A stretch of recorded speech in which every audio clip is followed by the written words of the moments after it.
Welcome to the JJ's Declutter podcast, where we tackle the mess and stress to make space for what truly matters. I'm Janis, here with Julie, and together we're sharing our best tips, tricks, and a little humor to help you declutter your home, mind, and life.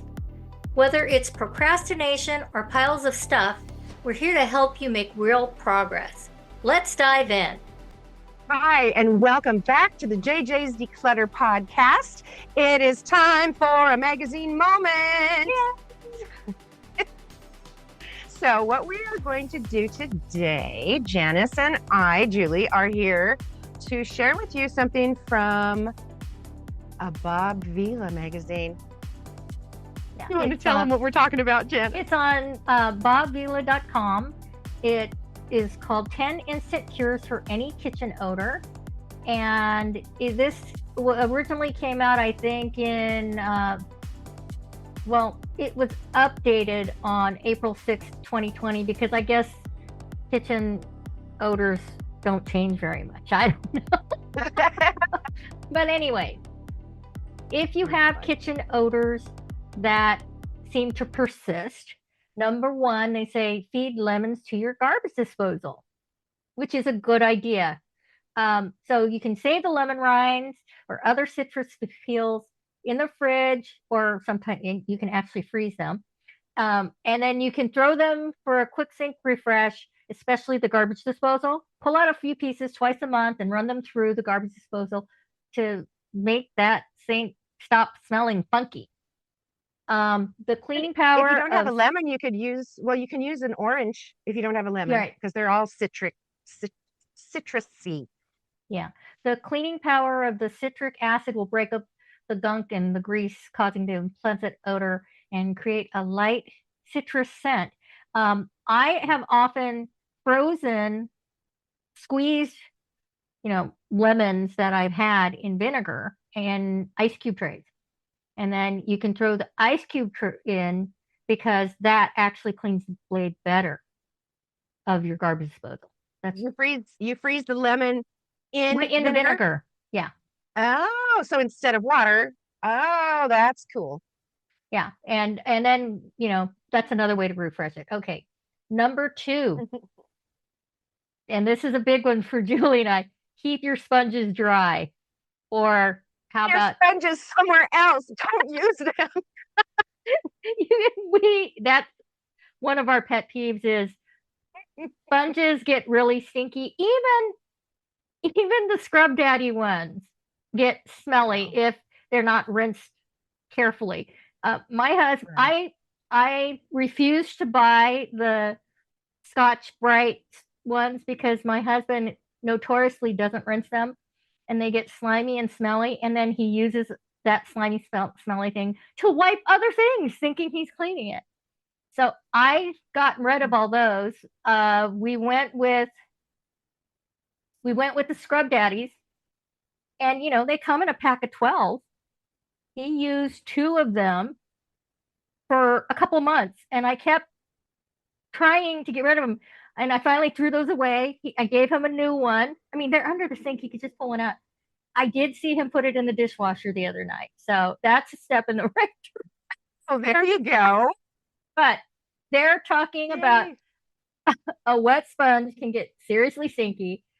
So to prevent the growth of smelly bacteria, you can squeeze out sponges after every use and store them on the surface that receives good airflow. Lengthen the life. Just toss that stinky thing.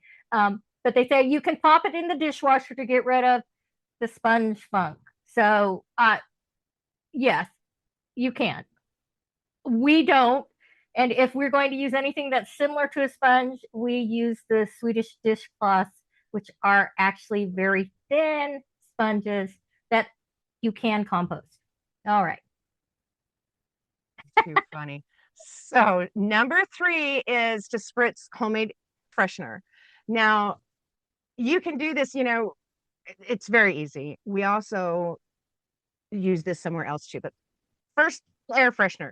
Take some vodka. Yes, some vodka. Woo! And so you want to do about I do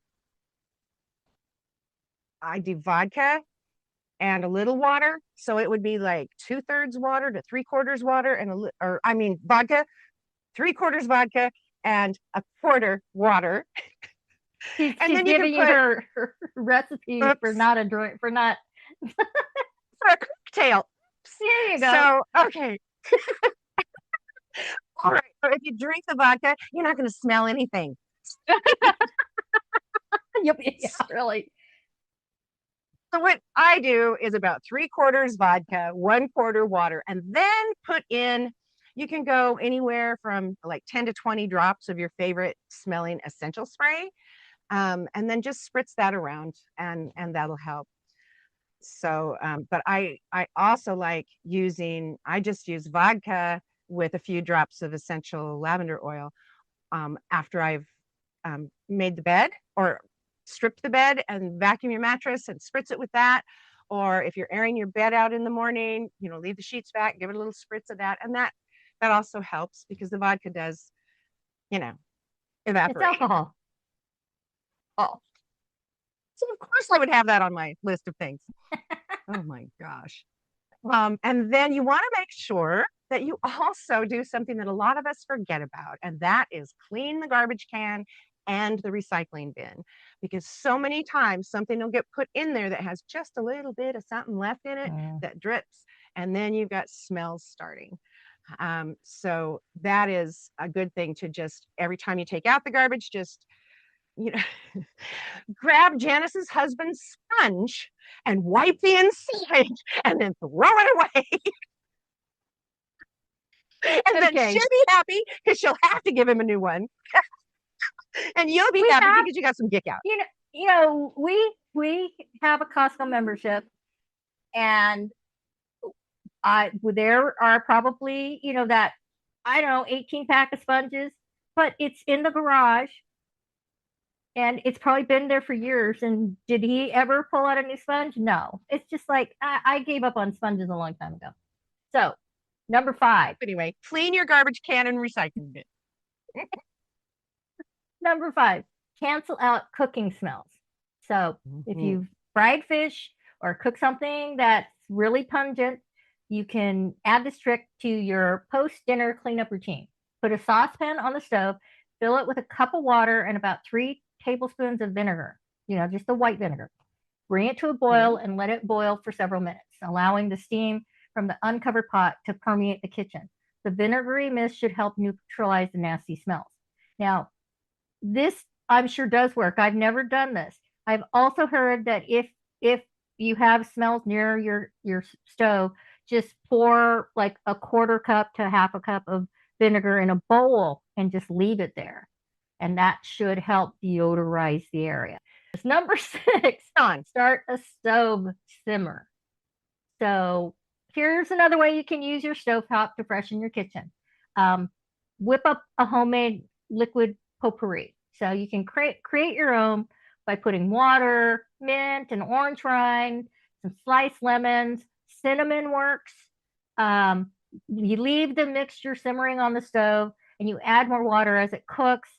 And will not only cure the odor in your kitchen, but it'll make the whole house smell good. Absolutely. Yeah, I love you just love the smell of things baking, and especially when you come into a house and it's got that cinnamon smell. It's like, oh my gosh, I get to have milk and cookies with grandma kind of thing. Well, when we were selling our house, our realtor said, bake a frozen apple pie. Put it in the oven an hour before we're having the open house, and then just leave. Because, people come in and like, oh, it smells like home. And for some reason, apple pie is one of men's most alluring scent. Because I read it someplace, psychologically, that is one of the things that men feel more at home with. Like, I don't know. No Chanel number 5 for me. I'm doing apple pie a la mode. Piece of apple, that find every apple. Oh my gosh. So here's another thing you can do, and this, most all of us know this one, put baking soda in your fridge. You can, you can do what some people do, and they buy a whole carton of baking soda and open it and stick it in there. We've never needed to do that, because I like to freshen it more often than probably you would if you put a whole box in there. So I do, when I bring my baking soda home, I do seal it inside of plastic, so it's in Tupperware, so that it does not sit in the cupboard and soak in odors. But we just do a little cup, like a little ramekin, and put some baking soda in there. And then every couple weeks when we're going through the fridge, we'll dump that and do a new one. So baking soda is awesome. And then don't forget your exhaust fan. That is something, fans are a big deal. When you have fans and vents and all those things, there's the exhaust fan above your stove. And not only is it just the sides of the fan, but those filters that are on there, those, depending on how much you cook and bake and all that, you should be checking those out probably once a month to see if they need to be cleaned. I just put it on my regular to-do list. And other fans and things that you have in the house, not just the exhaust fan in the kitchen, but the exhaust fan in the bathroom.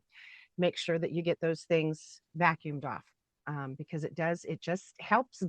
It holds on to smells when you've got that clump of dust that is up there. It just holds on to smells.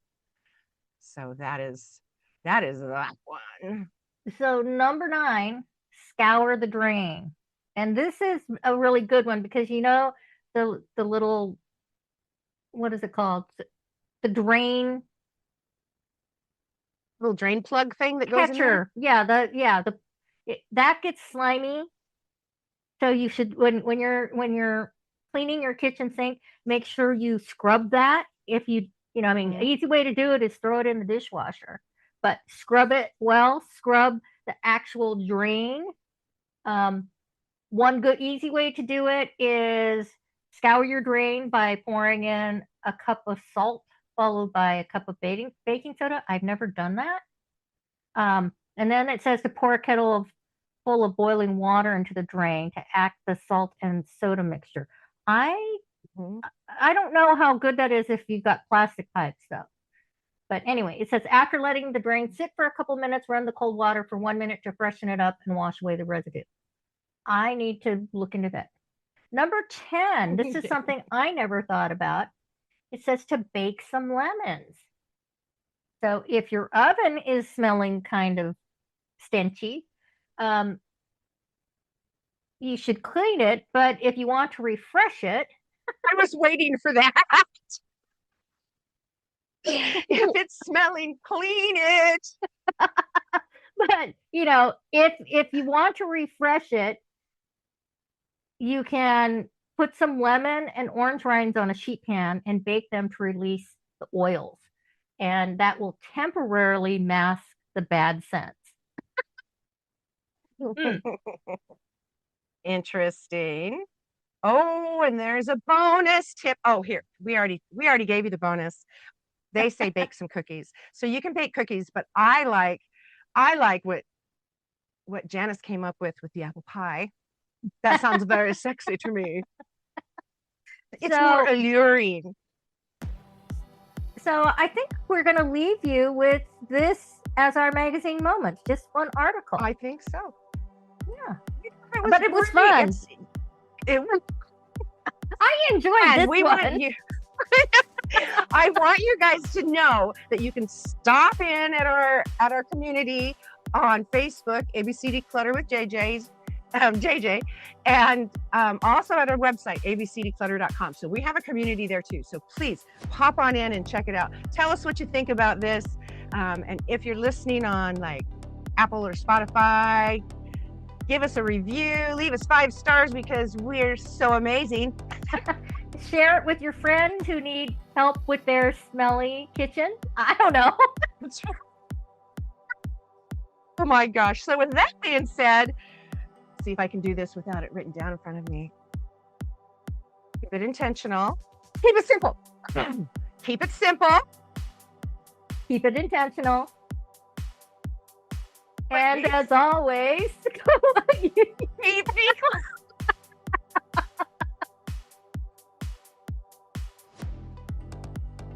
Should we try? we've only been doing this for a year or plus. Okay. Keep it simple. Keep it intentional. And as always, keep decluttering. Decluttering. That wasn't bad. Don't listen. Gosh, and with that, ladies and gentlemen, we appreciate your time today. Go forth and enjoy your spring. Bye. Thanks for joining us on the JJ's Declutter podcast. If you're ready to keep simplifying, follow us for more tips and join our Facebook community to share your wins and challenges. Subscribe here because it's always more fun to declutter with friends. And thanks in advance for leaving us a review.